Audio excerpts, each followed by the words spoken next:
ఏ ఉద్యోగాన్ని చూసైతే రెచ్చిపోతున్నారో, ఏ ఉద్యోగం ఉందని చెప్పి అక్రమ సంబంధాలతోటి నడుస్తున్నాయో ఆ ఉద్యోగమే లేకుండా చేద్దామని చెప్పిన, జీవితాలు నాశనం చేద్దామని చెప్పిన. బరాబర్ నేను బాధ్యతగా ఒక అన్నగా, ఒక తమ్ముడిగా ఆమె వెంట ఉంటా. నేను ఉండుడే కాదు, మీ అందరూ కూడా ఉండాలి. ఏ కాలంలో బ్రతుకుతున్నాం మనం? ఈ విషయం ఆల్రెడీ 2023లో వనస్థలిపురంలో వర్క్ చేసినటువంటి సిఐ గారికి తెలుసు, Malakpet traffic police station CI గారికి తెలుసు, women police station Saroor Nagar అక్కడ కూడా తెలుసు, చార్మినార్ హెడ్ క్వార్టర్స్ అక్కడ సిఐ గారికి కూడా ఈ విషయం పూర్తిగా తెలుసు. మొన్న రీసెంట్ గా సెప్టెంబర్ 9th రోజు Hyderabad commissioner of police sir CV Anand గారి ఆఫీస్ కూడా వెళ్ళడం జరిగింది.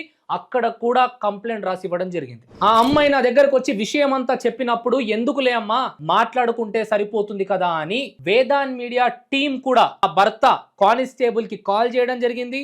అట్ ది సేమ్ టైం అక్రమ సంబంధం నడుపుతున్నటువంటి లేడీ కానిస్టేబుల్ కూడా కాల్ చేసి విషయం అంతా పూర్తిగా చెప్పడం జరిగింది. అయినా కూడా మారట్లేదు. నువ్వు ఆల్రెడీ ముస్లిం మతానికి సంబంధించిన దానివి కదా, ముస్లిం మతంలో భర్త 2-3 వైఫ్ ని చేసుకోవచ్చు కదా అని చెప్తున్నాడు అంట. ఉండాలి కదా ఏమన్నా మాట్లాడేటప్పుడు? నేను ఇప్పటికీ కూడా ఎందుకు గౌరవంగా మాట్లాడుతున్నా అంటే, వాళ్ళిద్దరు కలిసి ఉండడం నాకు కావాలి. ఈరోజు నేను ఒక మాటని అది ఈగోకి తీసేసుకొని రేపు పొద్దులు ఎవరిని బాధ పెడతాడని ఆమె, నాకు వాళ్ళిద్దరు విడిపోవద్దని ఉంది.